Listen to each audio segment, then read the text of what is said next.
Here's the snapback.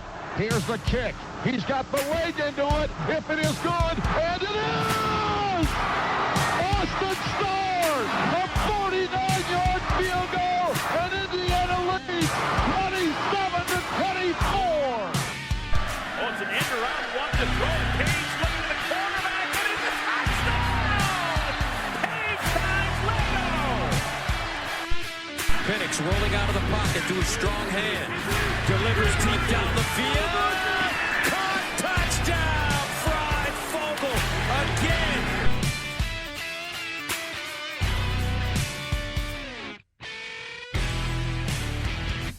It's been 22 long years, but it's time for Stephen Williams to take a seat.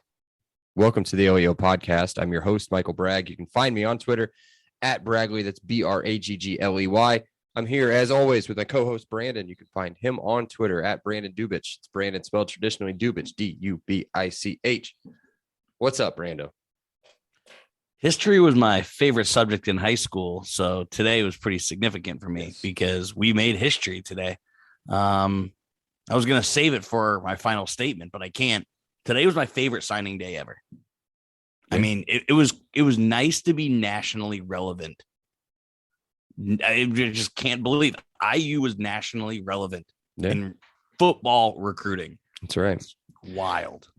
For those that didn't understand the reference, Stephen Williams, if you don't know who that is, I don't know him either. Apparently, he went to IU for like a smidge. He was our number one overall rated recruit for 22 years. Now we have a new one. His name's Sean McCullough, and we will talk about him next week because this week we are going to talk about the commits on the offensive side of the football. But before we get there, we cannot forget to introduce, as always, producer Seth. You can block him on Twitter. It's at Setah5, SETAH5. He's just chilling.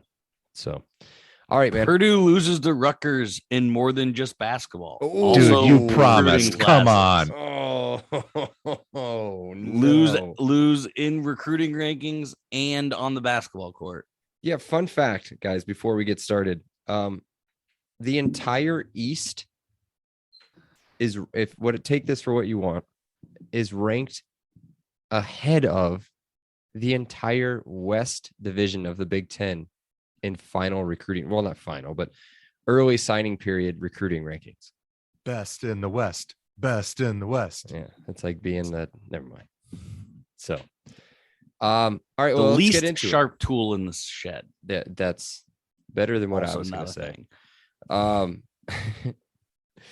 Also, LOL at Nebraska. Yeah, that's terrible. Always. Make sure it keeps Scott Frost forever. Dead last. Nebraska. That they have like some of the nicest facilities, some of the highest paid coaching staffs, yet they get dead last in the entire Big Ten. We signed a Nebraska legacy today. A Nebraska legacy said, nah, no thanks. I don't want to go to that S show. All right, let's talk about, and we'll talk about him next week when we talk about the defense. But let's talk about the offensive commits. We will be talking about transfers too. And we'll do a little bit of a schmids if you guys missed any of this. And then if you don't know anything about the players, we'll give you a little bit of what they are, what they're going to bring. And let's start. I'll go first, Brandon. First, and we're going to do it in alphabetical order. So first, it was kind of a surprise commit. Wide receiver Cameron Cooper, a transfer in from junior college. Camper. What was that? Camper, sorry. Cameron Camper. Transfer from JUCO, second-ranked wide receiver in junior college. He was not recruited at all out of high school, basically. So what he did was built his body and resume in junior college, which is pretty normal. He'll have 3 years of eligibility remaining, 6'2", 190 pounds. Tom Allen talked about him a decent amount during his press conference today. Ability to high point the football and should have a pretty immediate impact on the wide receiver room. I'm not sure he'll be a starter, but I would think a 2-deep guy right from the jump. Most of these, and I didn't write this down, is he an early enrollee, Brandon? Do we know? I'll have to go back and look at that list. Yeah, what I think is important here, by 247, he was the fourth best JUCO wide receiver. Yeah. I mean, that's pretty significant. By the composite, he was the second best JUCO wide receiver. Mm-hmm. He's a top 25 JUCO player.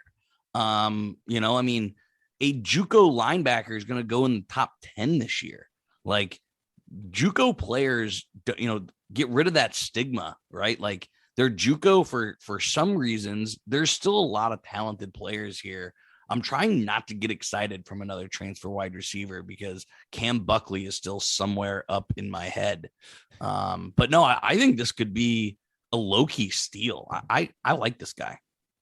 Yeah, I think so too. So we'll just have to see how it plans out. How it pans out. He is an early enrollee. Looking at that list right now, and that's good. I mean, that's a lot of things that, like, let's just take DMAC, for example, Donovan McCulley. Had he been an early enrollee, maybe he doesn't, look as rusty as he did to begin the season. So what's next, Brandon? Who do you got? Yeah, so kind of a flip, kind of our biggest flip, I guess, of this session was Brody Foley coming out of Cincinnati, Ohio. So keeping that Cincinnati connection, he was all Tennessee almost the entire time. He committed to Tennessee in the summer after a visit. But then again, he really liked Walt Bell. He really liked the high school he was at. Anderson runs the exact same offense that Walt Bell runs, and he was pretty much just swept away right away by Walt Bell. So he comes in and gets a 4-star kid right away. We already had a tight end in Ryan Miller. We'll cover him in a little bit, but he's everything you want. He's 236 as a high schooler. Like, can you imagine what that's going to be once he puts on some weight? 6'5", 236, 4-star tight end. Love to see it. Top 500 kid. All summer we talked about top 500 guys, right? Like, that number is significant. I think that this is going to be a sneaky signing, here 2-3 years from now. Yeah, I agree. Yeah, he looks good. Ability to block for sure is what Alan was talking about. But I think you'll see him a lot unless he puts on a ton of weight. I would think that they're going to split him out a little bit like they did with Hendershot. But yep. Next on the list, kind of in Hindi, Josh Henderson, transfer in from North Carolina, running back. He'll have 3 years of eligibility remaining. He should compete, I would think, for the starting running back position. Him with another running back that we'll talk about here in a little bit. Not much tape from the UNC, but as far as his high school stuff goes, it looks like he's got pretty good speed, good hands out of the backfield, which would be nice, and actually has the ability to line up in the slot. So should be able to use him even if he doesn't start necessarily, definitely as a third down back or a pass catching back out of the backfield. Josh Henderson, anything else you want to add on him? Kind of a bigger back too. If I remember right, when we look at his stats here. I mean, it's not small. Yeah, 5'11", 215. So yeah, maybe just more of a prototypical running back here. Big hair. So there you go. All hair team already. Walks right on. So I think you may be looking at his picture, and I mean, you may be looking at him in pads. He looks wide. Yeah. Like he looks like a bigger back than maybe his football card shows, right? So I mean, again, he was a top 40 back out of college. He just outside of that top 500. He was 590 in the composite. So again, close to that 500 range. I don't want to call UNC RBU, but I mean, there's been some significant running backs coming out of UNC recently. So they definitely have an eye for talent. Without a doubt there. And I think he comes in as a very complimentary piece. How good is Javon Williams? Is that his name? Javion Williams? Javonte. Yeah. Javonte Williams. Mm-hmm. Oh my goodness. That dude's good.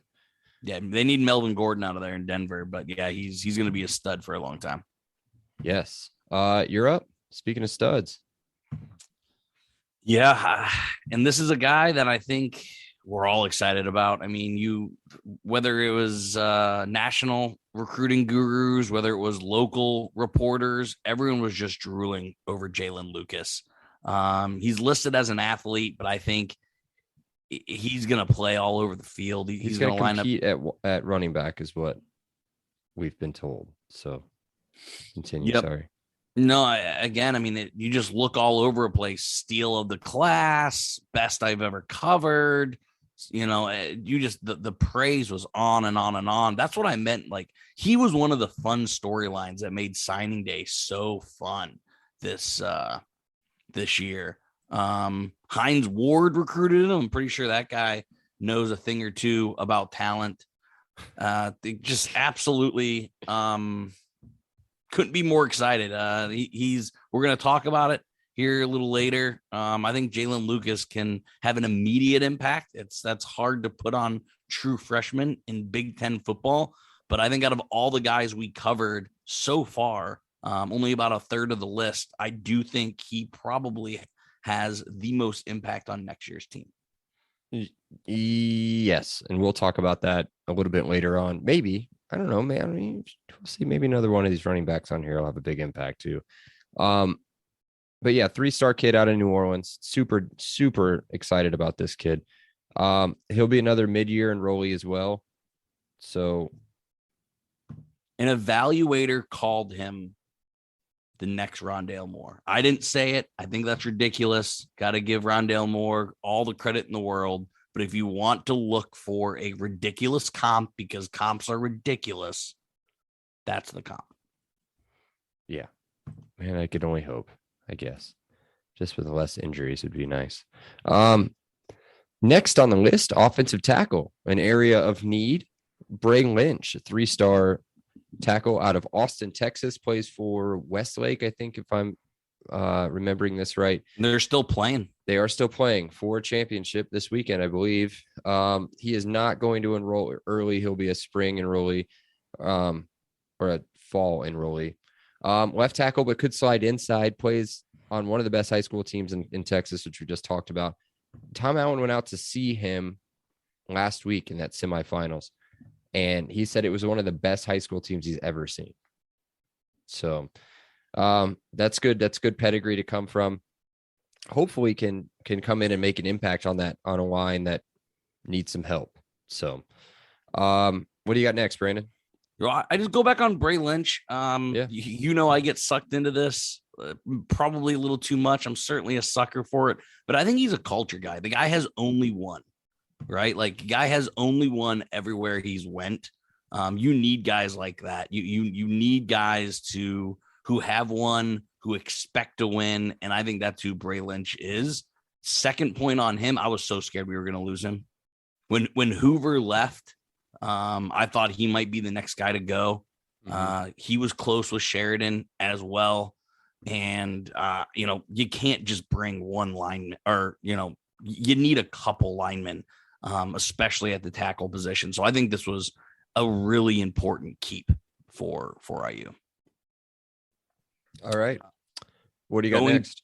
Going to the next is the other tight end, Ryan Miller. Again, you talked about Brody Foley kind of being that kind of stand-up tight end, lining up in the slot. That's 100% what Ryan Miller is.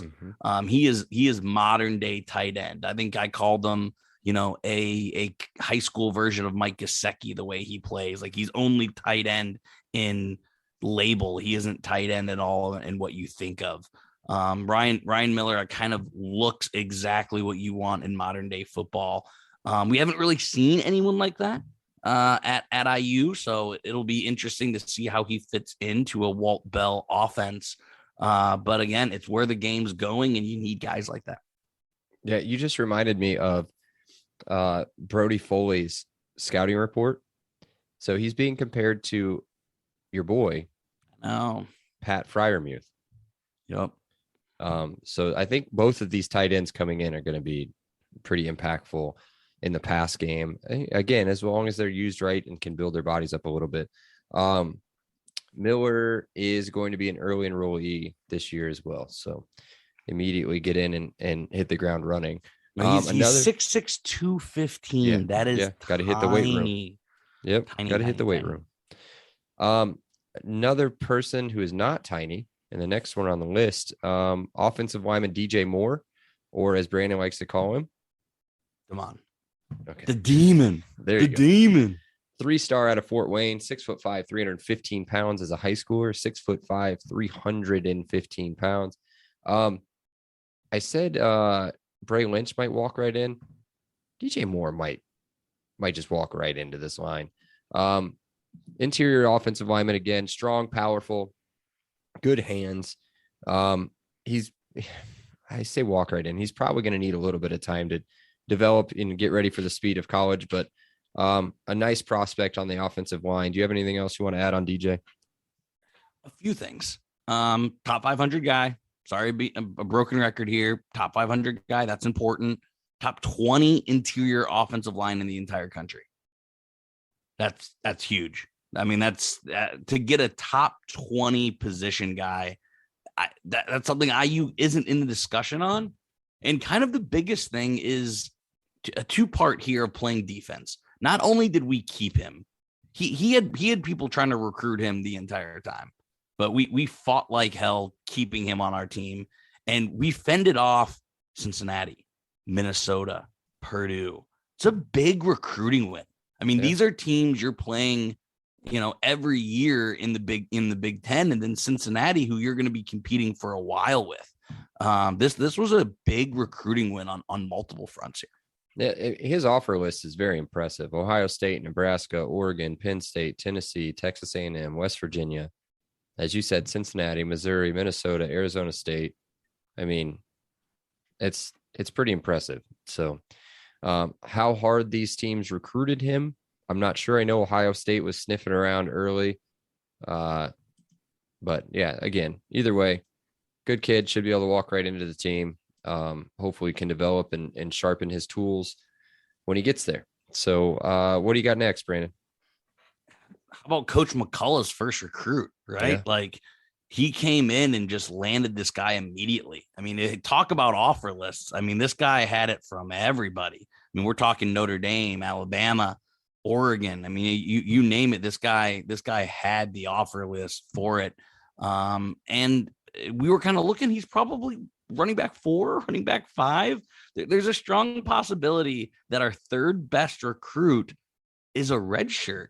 And that speaks to the room Coach McCullough and Coach Allen built. That speaks to the depth of the program we want to get at. I mean, you kept hearing me say top 500 guy. This is a top 300 guy.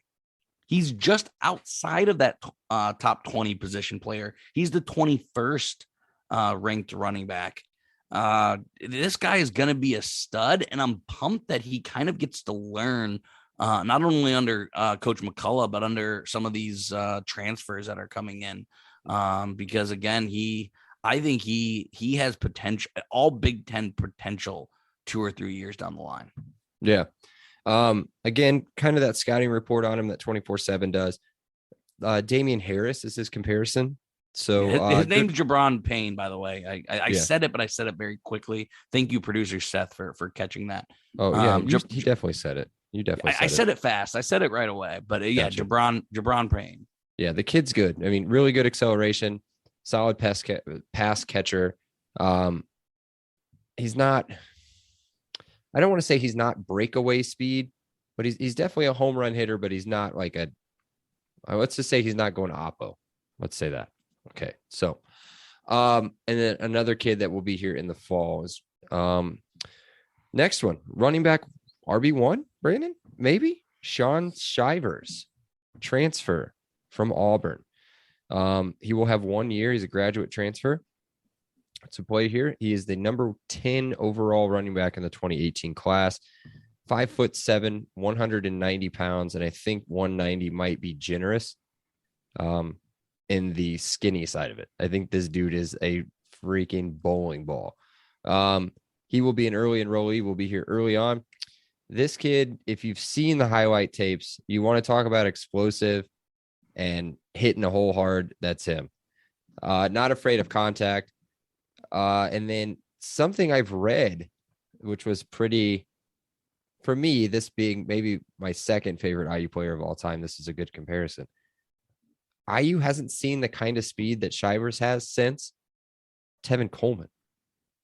2 totally different backs, But if you can get somebody that's going to be physical, hit the hole hard the way that he does, and have the speed that Tevin Coleman has, wish we had him for more than 1 year. I'll just say that much. This guy is the epitome of getting lower than the defender. I mean, he pops dudes. I mean, what's that clip where he popped the Alabama guy's helmet off? Yeah. This guy initiates contact. Too many times, I don't want to call our running back soft, but we haven't had a bruising back like this since Jordan Howard, right? Like somebody who just is going to like put their head down, like Stevie Scott did. I'm an idiot. I take it back. Stevie Scott. Oh yeah. But this guy has something Stevie doesn't have, and that's the ability to separate as well. So he has something that that Stevie didn't have. I'm excited about this guy. I think he's gonna have to do a lot. But yeah, I mean, I was really excited about Stephen Carr last year. I'm in the exact same spot with him. I think he can be just as good as advertised for sure. Yeah, totally agree. One of the most exciting transfers and commits in this class for sure. So yeah, and I was talking to you, Michael, about this beforehand. Most transfers they transfer kind of for a reason, right? Mm-hmm. Either they haven't played well or they haven't lived up to our rankings. Like we're kind of going through and like, oh well, their high school rating was this and their transfer rating is this. He went up, right? So like he's more highly regarded now than he was coming out of high school. And out of high school, he was a high 4-star. He was 344th. Number 10 in the country. And he's rated higher than that now. Like that's very rare. And that speaks to the quality of player. Yeah, for sure. Definitely. Another transfer is next, Brandon. What do you got? Emery Simmons. People that follow recruiting as closely as you and I do are definitely going to remember this name. He was an early commit. And then again, he bounced around to Penn State and then I think eventually wound up at North Carolina. And just kind of could never find the connection in the sinking ship that was Sam Howell this year, but he has the size, 6'1", 195, very, very highly touted out of high school, almost at that top 500 range. I was pumped when we first got him. I was super bummed when we lost him. He is everything that a Grant Hurd wide receiver like is. He is prototypical in that. And yeah, I think he can insert himself as an outside receiver pretty immediately. Yeah, that's exactly what I wrote. I think he walks right in and gets one, either the X or the Y right from the very start. He will also be a mid-year enrollee. Well, all of the transfers are.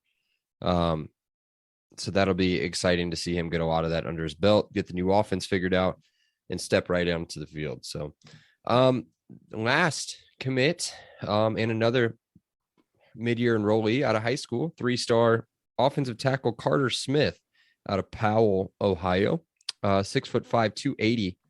Interesting fact with this kid.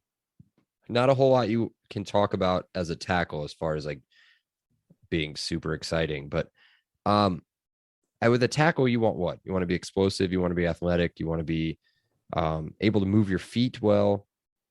Well, the guy plays volleyball on his high school team. And at 6'5", 280 pounds. So with that frame, he's going to come in. Terrified of that spike. Oh, yeah. Have you seen Meet the Parents where Fokker blows up that girl's nose? Yeah. That would be me if I decided that I was going to line up and play across. Dude, I'd go straight Carter fetal Smith. position if he jumped up and I was right in front of him. I'm not going up to block that. No. Yeah. 6'5", 280, should put on a good 20 pounds, I think, over the spring.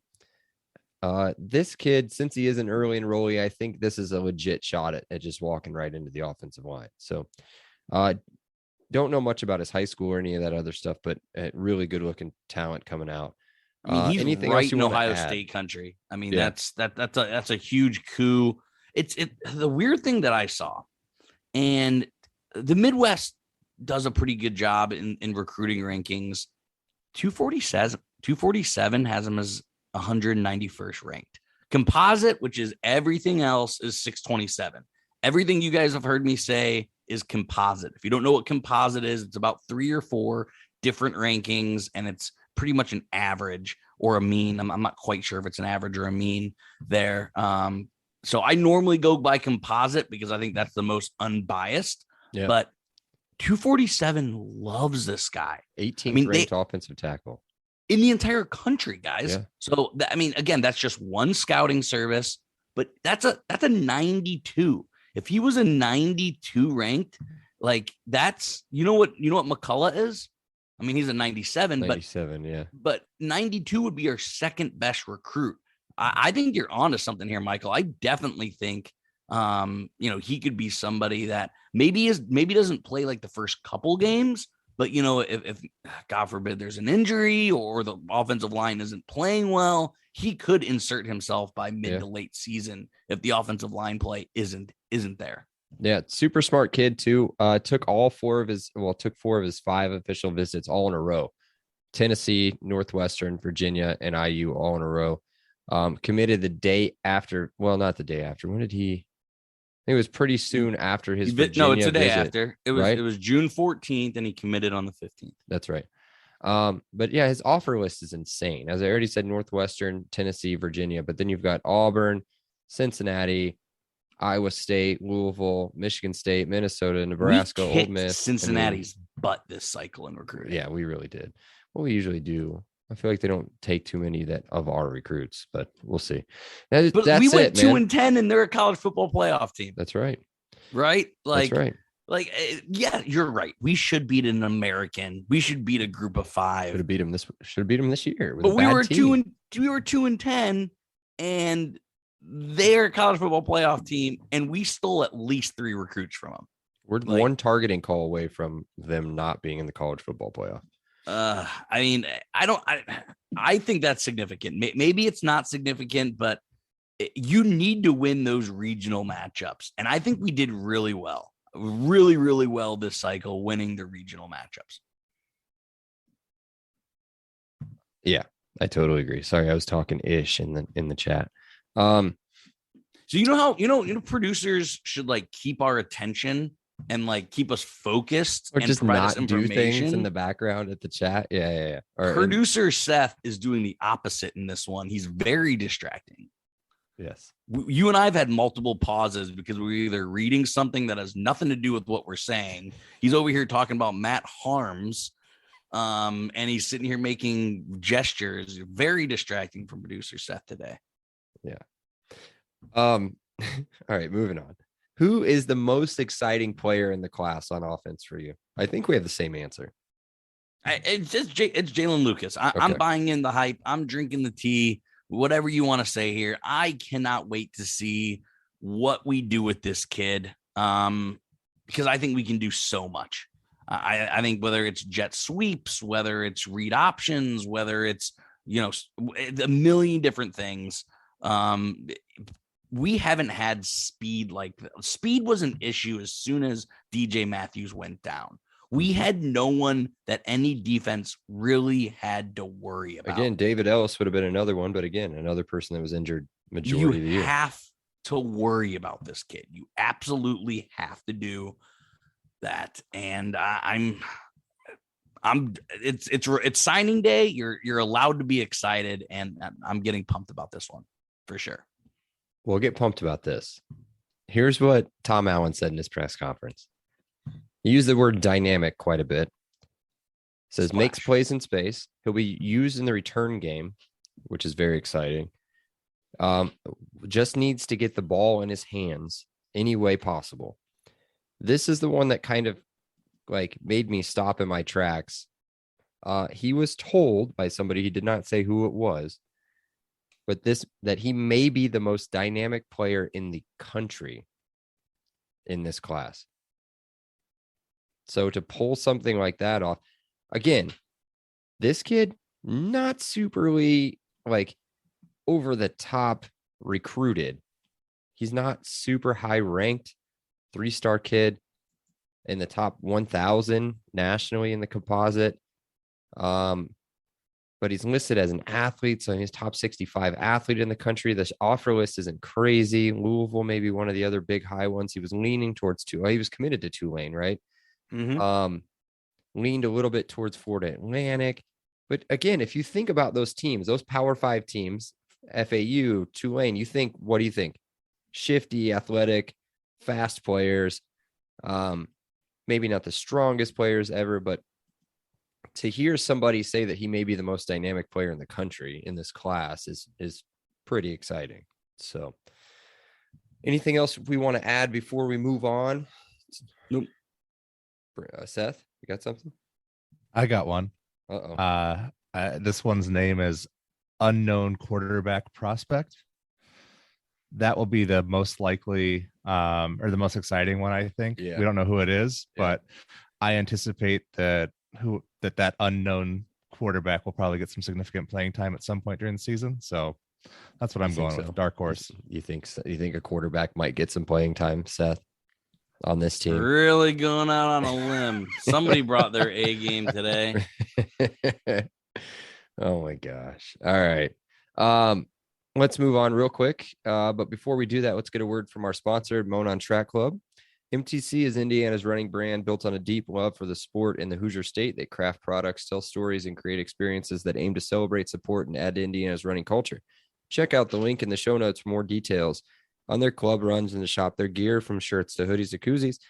As a thank you to our listeners, they are offering 10% off your order. Use promo code LEO10 at checkout. That's LEO10 to get 10% off your order. Now, let's get back to the show. Brandon, it is time for Brando's Randos. What you got?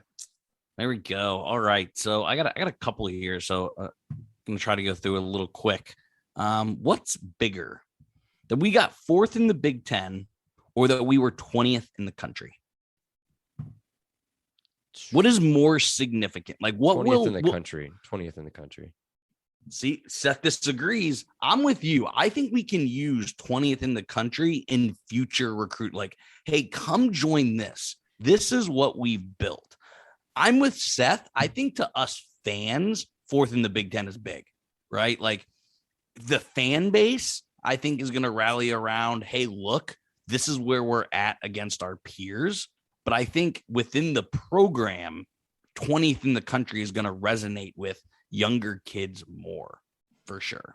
Yeah, I'm just looking at something too with the transfers.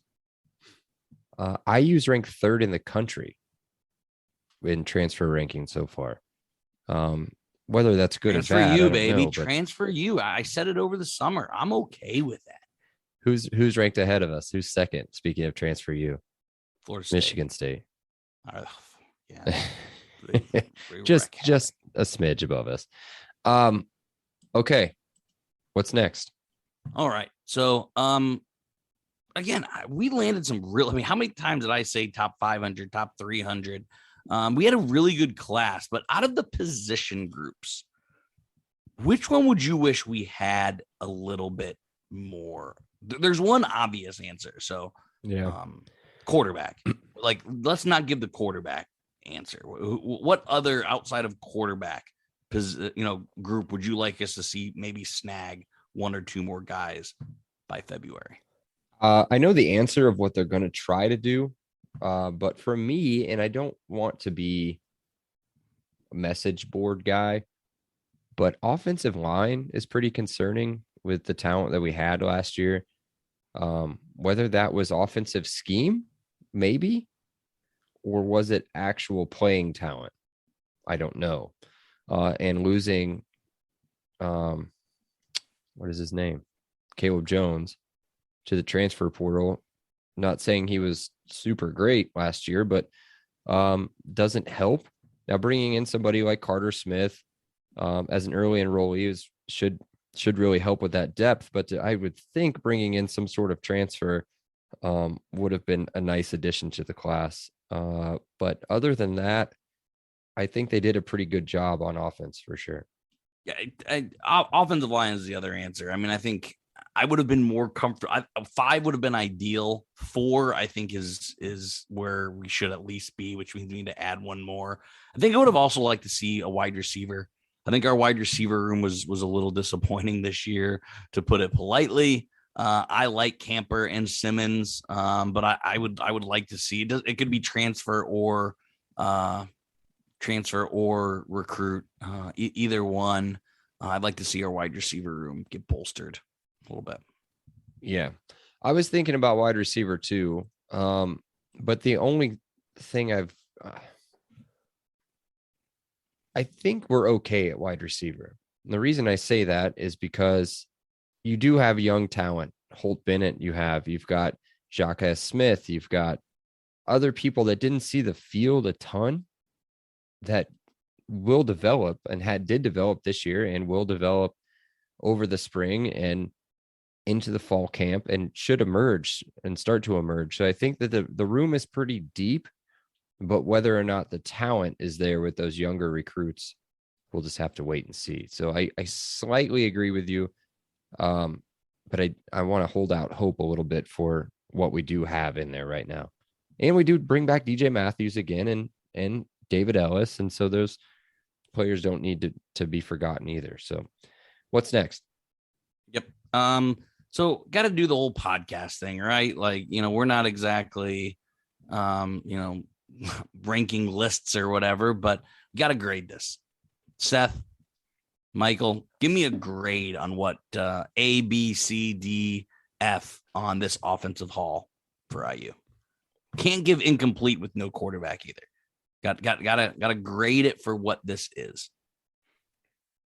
So the not getting a quarterback in the first signing period, that can't factor into the grade. Is that what you're saying? No, it can. For me, you can't get an A because you didn't wrap up a quarterback. Like, A is off the board for me, for my grading. It doesn't have to be for yours, but for me, it's important to get a quarterback every class, and you didn't get a quarterback. It's not done yet. Maybe this is midterms or whatever you want to call it. But for me, it can't be an A because there was no quarterback. It's a B plus. It's a top 20 class in the country. Okay, both of you guys are nuts. You guys went 2-10 last year. You have every reason for every single one of those recruits to jump ship. Very few of them did. This is an A+ recruiting cycle. You guys are 4th in the Big Ten. You're 20th nationally. Get the hell over it, guys. Grow up. Be happy about this and stop pouting. You're gonna get a quarterback. It's gonna happen. You're fine. You just stole my final statement, but yes. Yeah, I agree. I mean, this is the best class we've ever had. I just said this is my most fun signing day I've ever had. This is next week Seth is going to hate it as a Purdue guy. He's going to hate having to sit there and listen to the amount of talent that defense is bringing in is insane. But on offense, we're just grading the offense, right? We're not grading the entire class. I think B+ is good enough. Without a quarterback, I think B+ is good enough. Yep. All right. Last one for me. And this is kind of big picture. I'm going to ask this a ton of times in Brando's Randos across the offseason. Does this have an impact on season tickets? Money was thrown around during the coaching search. Money is going to be talked about all offseason. Does 4th in the Big Ten, 20th in the country, does that result in people buying into the program? Slightly right now. And again, what as an average fan, what is the most, put yourself in an average fan's shoes? They don't even know it's signing day. Well, what is the most important position on the field? What is the one thing? Quarterback, right? So if, and it's a big if, they sign a big transfer name or a big high school quarterback, I think that will help a lot. I do think that and I think that what happens in the spring, and honestly, as much as I don't really love BTN, but the BTN, what do they call that? Where they go around to each team and do all that stuff was it spring practice where they do it or fall practice? No, it's spring. Whenever they start actually talking about what these kids look like when they've got pads on and when they're playing, and that's going to help a little bit more. But I think, and we'll talk about it here after producer Seth Sack, what they bring in at the quarterback position is going to help a lot, because I don't think you're adding a ton of season tickets by just going in with Jack Tuttle. As much as we love Tuttle, I don't think that's what's going to sell season tickets right now. No matter how much talent is there with Lucas, Matthews, Ellis, Simmons, Shivers, all those dudes, Payne. I mean, the average fan doesn't know that. So I think I sent it to my dad, and he sent me a Michael Keaton multiplicity, like leaning back, this one of those things. I'm not going to say it on the podcast, but it's an A+++ gift, by the way. Yeah, it's one of my favorites. Yep, good movie. So all right, cool. Let's open the sack. All right, producer Seth Sack. Let's reach in deep in there and see what he's got. What do you got, bud? Oh, I pulled out a fresh one today. What do you guys get more excited about these days? Transfer recruits or high school recruits? I think it's a fair question. It used to be a very fair absurd, question. But now I think you can go either way. I think initial excitement is way higher on a transfer. He's going to play. Yeah, well, he's going to play one, and you've seen him play for the most part. Most of these transfers have tape in college that you've seen. When you sit back and you think about it, most of these transfers, I mean, our transfers seem to be 3 years, 1 year. Simmons has got 2, I think. So they don't always come and stay. But when you think about transfers at IU, you automatically go to Jordan Howard. And I mean, honestly, DJ Matthews could turn out to be an incredible transfer down the road. But for me, the initial excitement is higher on a transfer, I think. Brandon? Oh, 100%. Yeah, the kind of immediate payoff. The fun part of recruiting is like the offer, the visit, after the visit. Like it's not really the signing of them, because by then, like, you already know if there's crystal balls in, and you already know which way they're leaning. Like, it's more the journey for the recruit. The destination is definitely like the transfer, 100%. All right. And my other one is, let's fast forward a little bit here, talking recruits 2-3 years from now, when you're starting to see the fruits, the labor, the development of players. Let's talk kind of best case scenario, worst case scenario, hopes, fears, as far as how this recruiting class pans out moving forward, at least on the offensive side. Do you guys have a top 4, top 5 Big Ten offense with these guys? I think the jury's still out on that until we see what Walt Bell does, I guess. I mean, the talent is there on paper. And on some of these transfers, the talent is there literally. Shivers, Simmons. We don't know much about Henderson. We don't know much about Camper. So here's my thing, that this offense, like, again, it's very balanced. So I can't say like, hey, you know what, this is more recruit heavy, so this will pay off in a few years. I can't say this is transfer heavy, so it'll pay off immediately. It's kind of perfectly balanced. Mm-hmm. It's something that I really like. I mean, I think this is kind of the exact allocation, a word I use a lot in my work, so I don't know if that really makes sense, but like, it has the right allocation of eligibility and ability. So man, will it get us a top offense? No, but it kind of fits long-term needs, immediate needs, and midterm. Like, it kind of fills everything. It's kind of it's what the doctor's ordered, I guess. I don't know if that exactly answers your question, but it's kind of my thoughts on it. Oh, that makes perfect sense.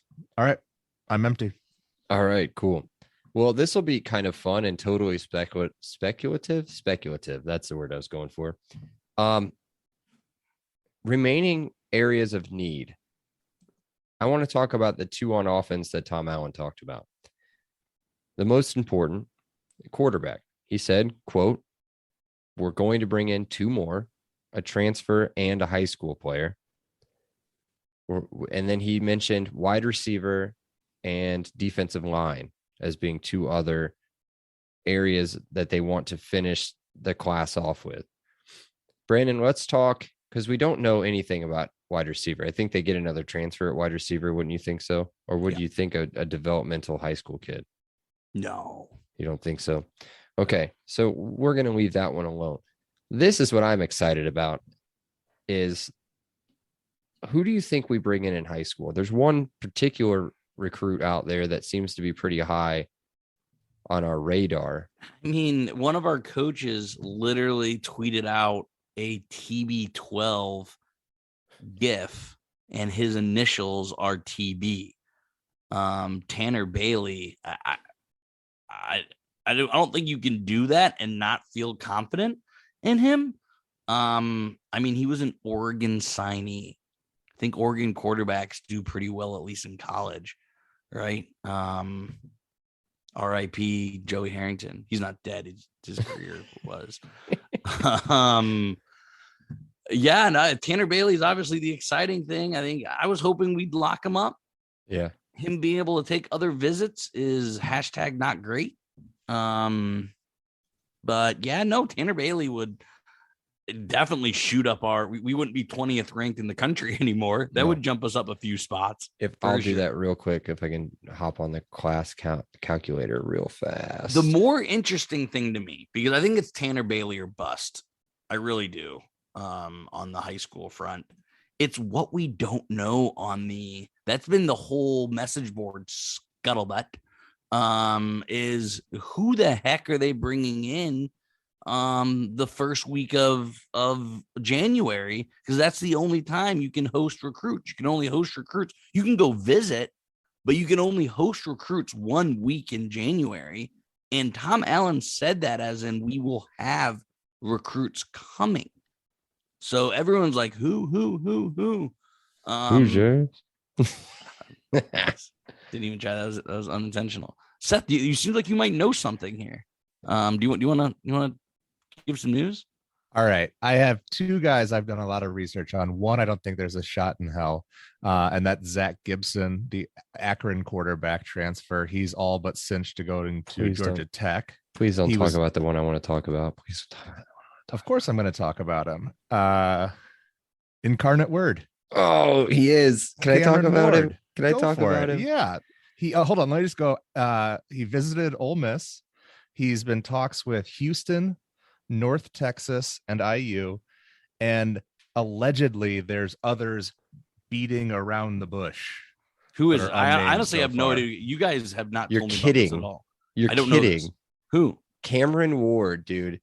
He is in the transfer portal. He's a 4-star quarterback. He was totally unrecruited coming out of high school. Ended up at Incarnate Ward, which I believe is in Texas, correct? Or Incarnate Word, sorry. He's from Texas, West Columbia, Texas. He'll be a junior this year, I believe. Last year's stats, Brandon. He was 65% completion percentage for 4650 as far as yards go, 47 touchdowns, 10 interceptions with a quarterback rating of 154.2. The kid is 6'3", 225. He's not a run first quarterback. He is a pocket passer with the ability to run. He's very exciting to watch on film. His release is incredible. His arm strength is really nice. The kid is going to be a stud wherever he goes. And if he ends up at Indiana, that is going to be big time. And if they can add both of them, by the way, if they add Tanner Bailey, that puts us in the top 16 ahead of Clemson. And if they can add Cameron Ward, which let's not get too far ahead of ourselves, I will look that up. Guys, holy, I'm looking at his stats on ESPN. Incredible. Oh my. Wow. You've got to get him on campus. You've got to get him on campus. He was a third-ranked transfer quarterback in one of the rankings I was looking at. I think he won the conference player of the year, maybe even the division player of the year. In one game, he had 610 yards and 7 touchdowns. Yeah. In a single game. Our quarterbacks didn't do that all year. I'm kidding, of course, but like I'm trying to see if I can add Ward to the calculator. I don't think I can because him being a transfer. Well, again, I haven't seen him anywhere on the message Oh, boards my or on goodness, Twitter or where. All my data is from 247, by the way, just to cite the source on that. Guys, you had my interest. Yeah, he's something else. Yeah, And my if we can pull that curiosity. off, that would be incredible. But got to get him on campus. Start there. We've got obviously some major competition. Walt Bell. Yeah. If you want to get on the fan side, you already have Brody Foley's a good start. You got to lock down Omar Cooper. He said he wants to sit down and talk to you. We haven't talked to Omar Cooper all day. He wants to sit down and talk to Omar Bell. You could win a lot of you can win a lot of fans very quickly if you get Brody Foley, Tanner Bailey, Cameron Ward, and lock up Omar Cooper. That is very good press very, very early. Trying to find the Cam Ward thing that he's referencing, but dude, yeah, you got to watch this guy's stats. He's incredible. And guys, again, was on the Spencer Rattler, mostly joking, but kind of hoping. He went to South Carolina. Bo Nix has been shot down. There's absolutely zero chance Indiana's interested, or Bo Nix probably doesn't have any interest in Indiana. He is staying in the South. And Adrian Martinez, there's no smoke there either. Yeah. Did you say that we had offered, right? Is that what you said, Seth? Indiana 6 days ago, Cameron Ward tweeted, "Blessed to receive my first FBS offer from Indiana University." First FBS That's big. offer. That's big. 6 days ago. That was number one. So still early in the process. Let's see. He's hoping to make a decision early Virginia January. Tech offered 10 hours ago. Well, that's fine. I'm not worried about Virginia Tech. Let's see. Trying to read some of these plans here. That's about it. So we're looking early January. So hopefully they can get him in that open area for an official visit.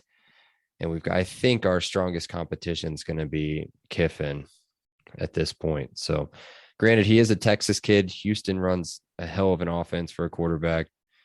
It could be pretty tough to hold off too, but we'll see. Yeah, I just got super excited just talking about him. Brandon, you got to watch his highlights, man. He is something else. It's going to be the first thing I do. Houston Baptist is a good place to start. Yeah. Before we get out of here, Brandon, anything else you want to add final statement wise? I'm good. Yeah, man, social media was so not fun for the past 3 months. Social media was a blast today. Like I hope my boss doesn't listen to this, but if he does, I'm sorry. I was all over Twitter all day. I was watching the Big Ten Network. I was watching, ESPN. I mean, we got more love on signing day than we ever have. Today was a blast. These are the reasons we're fans. If you didn't get to enjoy it, I'd say turn on BTN sometime this week. Indiana got the most press I could ever remember us getting. It was fun. Yeah. Yep. And yeah, there you go. Anything else from you, Seth?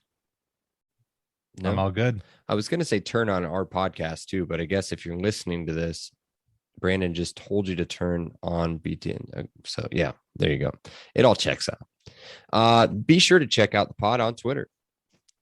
It's at Podcast LEO, and be sure to download, rate, follow, review, whatever else you want to do on all the platforms. We're there. You find us. If we're not on one, let us know, and we'll get on there.